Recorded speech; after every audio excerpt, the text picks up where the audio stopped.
Organizing principles. How we can use these principles to organize the learning experiences so that they can give us the required impact of broadening and deepening of concept areas. Now let's take an example of the same interdependence of human beings or people upon each other جو ہم نے primary level پر introduce کر دیا تھا. بچوں کو یہ معلوم پڑ گیا کہ کس طرح سے دوسرے بچے اس پر ڈپینڈنٹ ہیں اور کس طرح سے وہ دوسرے بچوں پر یا اپنے پیرنٹس پر، رشتہ داروں پر یا دودھ والے پر ڈپینڈنٹ ہوتا ہے. یہ انڈرسٹینڈنگ ڈیولپ کرنے کے بعد اگر ہم یہ چاہتے ہیں کہ گریڈ 1 سے گریڈ 2 میں بچہ ایک بہتر انڈرسٹینڈنگ ڈیولپ کر لے اور ہم یہ چاہتے ہیں کہ یہ ایک کانسیپٹ آف انٹر ڈیپینڈنس یہ ایک آرگنائزنگ تھریڈ کے طور پر کام کرے، تو ہمیں یہ کوشش کرنا ہوگی کہ جب ہم اس کو اگلے گریڈ میں پڑھانا چاہتے ہیں تو اس طرح سے پڑھایا جائے کہ اب ان لوگوں کا نمبر بڑھا دیا جائے جن پر ہم ڈپینڈ کرتے ہیں. So increasing the range of people, کتنے لوگ ہیں جن کے اوپر ہم ڈپینڈ کرتے ہیں. اپنے رکشے والے سے لے کر، سبزی والے سے لے کر، دودھ والے سے لے کر، جوتے بنانے والے تک ہم ہر شخص کے اوپر ڈپینڈ کرتے ہیں. So it's a wide range of people. So child will start understanding in the beginning he was just dependent upon the classmates just to arrange a lunch table or upon parents to do his homework. اب وہ یہ سمجھنا شروع کر دے گا کہ یہ ایک یا دو افراد نہیں ہے جن پر ہم ڈپینڈ کرتے ہیں، یا یہ افراد صرف اسکول اور گھر میں نہیں بلکہ گھر سے بہت باہر بھی لوگ ہیں جن پر ہم ڈپینڈ کرتے ہیں. So we increase the range of people and that's how we deepen this concept. Second way could be that we can extend the concept by looking into with what respect we are dependent upon the people. ہمارے کون کپڑے بناتا ہے، ہمارے لیے books کون لکھتا ہے، بکس کہاں پر پرنٹ کی جاتی ہیں، اسکول بیگس کہاں پر سے آتے ہیں، کھلونے کون بناتا ہے. سو ہر شخص اپنے کام کی وجہ سے جو ہمارے لیے چیزیں تیار کی جاتی ہیں اہمیت کا حامل ہوتا ہے. سو ان مثالوں کے ساتھ اور لرننگ ایکسپیرینسز کے ساتھ بچے فردر اس کانسیپٹ کو ڈیولپ کرتے چلے جاتے ہیں اور کریکولم میں ایک کنٹینیوٹی کے ساتھ سیکوینس بھی ڈیولپ ہو گیا ہے.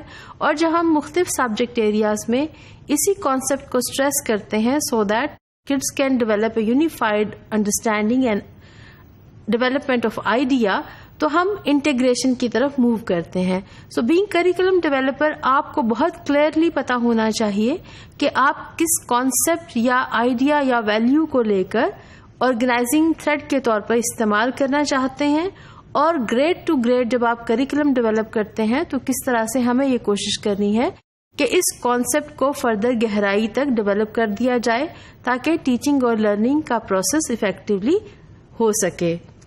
So the child is learning in two ways.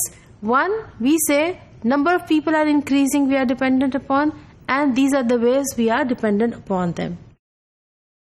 Now, very important fact is جب ہم کسی بھی کریکولم میں کنٹینیوٹی، سیکوینس اور انٹیگریشن کی کوشش کرتے ہیں تو بیسیکلی یہ تمام کرائٹیریا ہم شامل کرتے ہیں ود ریفرنس ٹو لرنرز. ہم یہ چاہتے ہیں کہ کنٹینیوٹی رہے تاکہ بچہ آسانی سے سیکھ سکے، سیکوینس ہونا چاہیے تاکہ ایک ڈیپنڈ انڈرسٹینڈنگ ڈیولپ ہو سکے، انٹیگریشن اس لیے چاہیے کہ بچہ ایک یونیفائڈ ویو ڈیولپ کر سکے کسی بھی چیز کے بارے میں. لیکن یہ چیز سمجھنا نہایت ہی ضروری ہے کہ یہ تمام چیزیں اس شخص کے لیے بالکل بے معنی ہو جاتی ہیں جن کو ان تمام چیزوں کا پہلے سے علم ہے، اور وہ آپ ہیں یا کوئی بھی ایجوکیشنل ایکسپرٹ ہو سکتا ہے. جب ہم چیزوں کو بچوں کے ریفرنس سے ترتیب دیتے ہیں تو ہمارا آرگنائزنگ پرنسپل بالکل فرق ہوتا ہے، اور جب ہم کسی ایکسپرٹ یا کریکولم ڈیولپمنٹ کے ریفرنس سے ان تمام چیزوں کی طرف دیکھتے ہیں تو ہمارا آرگنائزنگ پرنسپل بالکل ہی فرق ہوتا ہے، اور بالکل اسی کے لحاظ سے پھر آرگنائزنگ پرنسپلز کو بھی مختلف طور پر کلاسیفائی کیا جاتا ہے.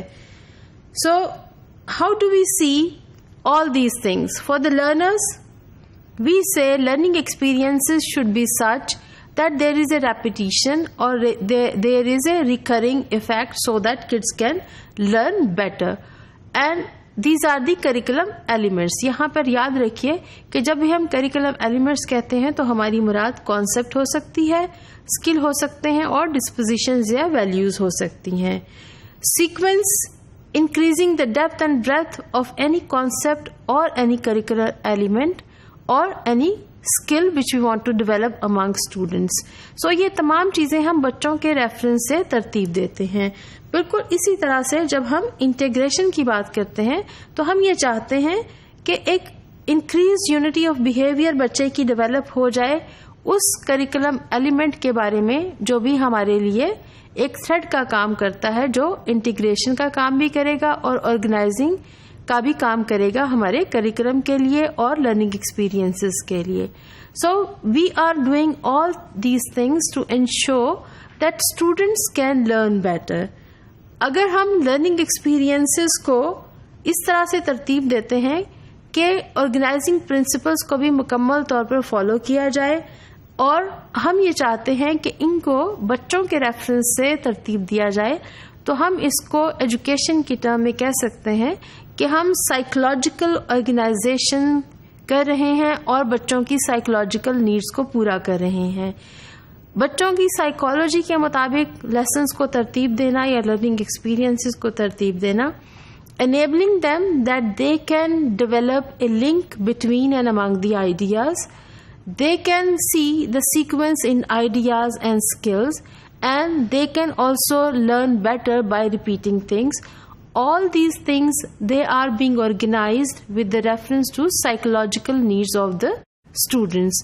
So being curriculum developer, جب ہم کریکولم ڈیولپ کریں تو ہمیں یہ ذہن میں رکھنا ہوگا کہ ہم جب تمام کرائیٹیریا کی بات کرتے ہیں اور ہم یہ چاہتے ہیں کہ آرگنائزنگ پرنسپلس کو پراپرلی فالو کیا جائے, تو ہم بیسیکلی بچوں کی سائیکولوجیکل نیڈس کو سیٹسفائی کرنے کی کوشش کر رہے ہوتے ہیں.